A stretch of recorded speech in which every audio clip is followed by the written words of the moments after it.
Hello and welcome to a very special Outlook 2024 Indianomics. It's the season when brokerages give us their view of how 2024 may pan out for stock markets. And today we inaugurate this series with perhaps one of the best in the business, Timothy Moe, Chief Asia Pacific Strategist at Goldman Sachs. Tim, delighted to have you with us, especially because I just read your report and you all have upgraded India to overweight. So let me start over there. Why does India stand out for you in the Asia Pac list? Well, Latha, first of all, thank you very much for having me on and for your kind words, which I'm sure are completely unjustified. But going straight to your question, the investment case for India really has always been a continuing structurally positive one. I think it's well known to all your viewers that India has arguably the best growth potential in both economic terms and in underlying corporate earnings for the equity market of really all the major markets that we're looking at in emerging markets, not just in Asia, but arguably in the broader global EM universe. That being said, we downgraded our view about a year ago because the market was at that point trading at nearly 24 times forward earnings. So we thought a lot of that good news had been already incorporated into the valuation. So we reduced our longstanding overweight down to market weight and then thought we would just bide our time. Now, in the year that's ensued, we've seen underlying corporate earnings grow, we estimate for calendar year 2023, about 17%. But as we speak, even with some recent good performance, the Nifty is up about 9% year to date. So there's been some narrowing of the valuation as the market has kind of grown into its elevated valuation. In simple terms, it means that the PE has come down from about 24 times to about 20 times currently. That still is on the expensive side, but not as expensive. And accordingly, we think it gives us an opportunity to lean back into the long-term strategically positive stance. And that's indeed what we're doing. Okay. Thanks for that. Now, let me come back to the Asia backdrop. Do you expect smart money to chase EM stocks? Or do you think money itself, maybe the total kitty itself may be less because of, high bond yields, preference for DMs? Will Asia be a favored destination? I think it's a nuanced answer, and the reasons are as follows. First of all, the amount of money that foreigners have invested broadly in Asia has clearly come down. Let me give you one encompassing statistic. For all the EM Asian markets which produce exchange-level foreign net buying or selling, which includes India, but also Korea, Taiwan, and the various ASEAN markets, Thailand, Indonesia, and so forth. Since the peak of inflows, which is the beginning of COVID, about $114 billion has come out of those markets collectively, and only about $20 billion has gone back in. Maybe 15% or so about has come back in. So clearly positioning is light, and we have a number of other metrics we can look at which also substantiate that overall point. Now, looking forward, there therefore is potential, if the growth is good, for money to return. But there is competition from two key areas which you've enumerated implicitly in your question. The first, of course, is that bond yields and cash yields have gone up very significantly. And so cash is an alternative, viable competitor to equity market investment. We see that with 5% yields in round numbers in the United States, and also short-dated yields have gone up in many other markets in Asia, including in India. So that's number one. And then number two, we have a fairly balanced view across the different equity regions looking into 2024. My colleagues on the global equity side and the US equity side, we've collectively issued all our 2024 outlook reports. And the broad expectations we have for markets are roughly sort of mid to high single-digit returns next year. Decent, but not great for macro reasons I can get into later. So we think that there will be a reasonably competitive playing field between, say, the US, Europe, parts of Asia, including Japan, which is very much a favorite of foreign investors. Now, against that backdrop, I think the long-term appeal for India does stand out.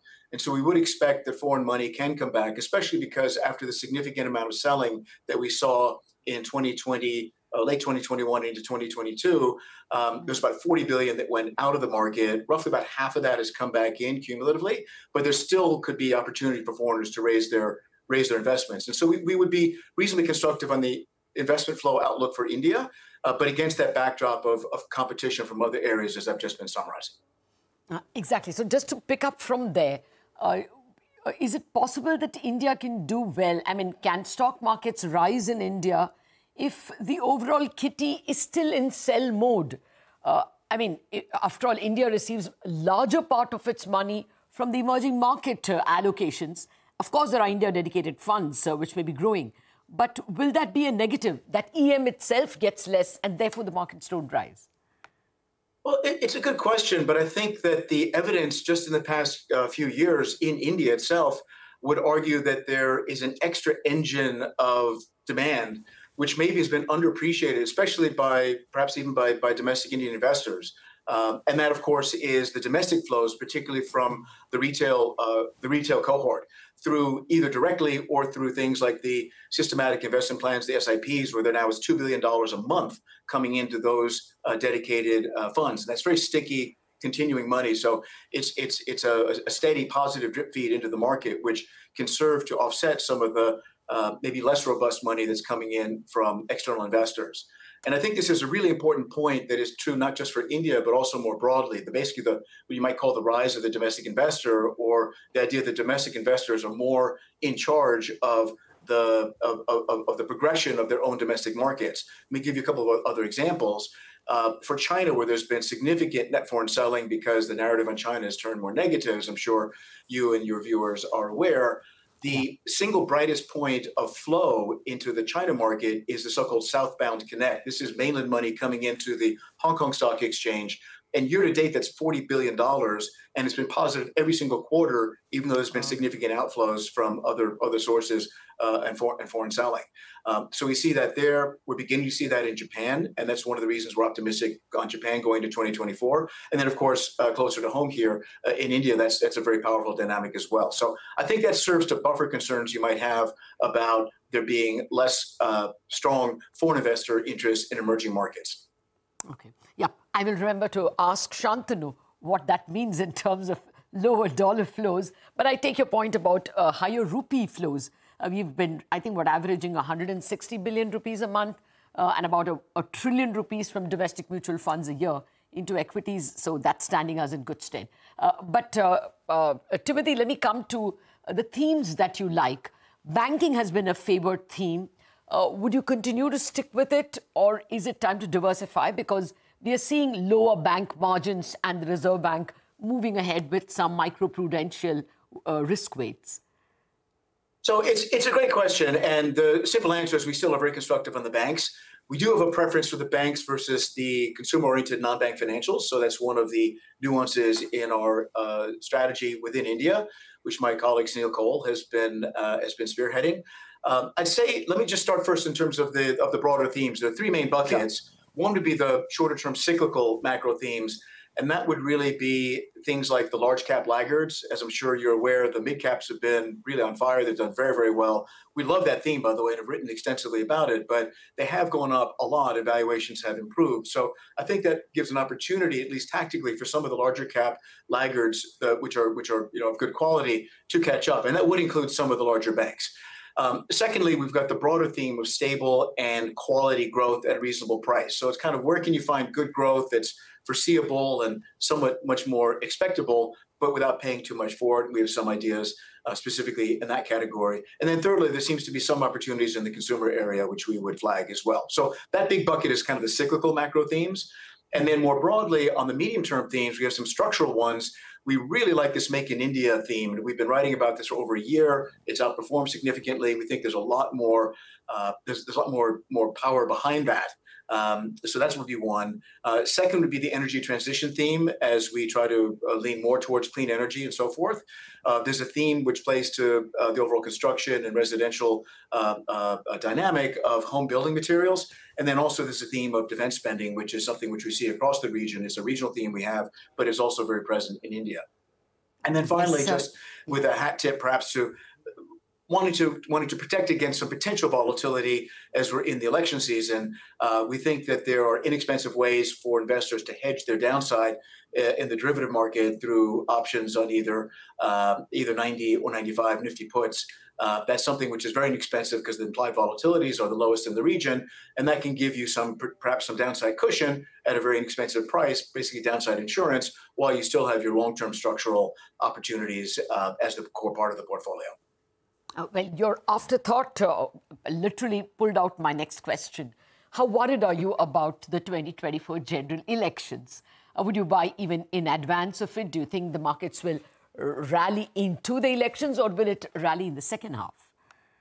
So I don't want to opine on the election. I'm not qualified to have a view on that itself. What we can do is just talk about what is the market pricing and how has the market performed in previous instances. So we can do our episodic analysis to give us a sense of a baseline as how the market has performed in the past. And that might inform some of the decisions we have in the current situation. And I think that the key elements of that sort of analysis are that typically the market tends to be somewhat more volatile in the run-up to elections.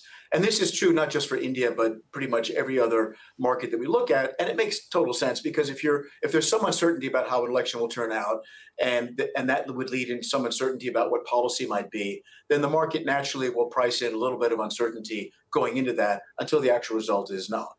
And so what we observe is that typically, if you look at the average over the past, really since the mid-1990s, that the market tends to be a little bit more volatile, as I said, going into the election. And because of that, and the fact that we're coming in having had some very good gains and valuations are higher than they have been in previous times going to elections, we think that having some sort of an inexpensive downside insurance policy would make sense.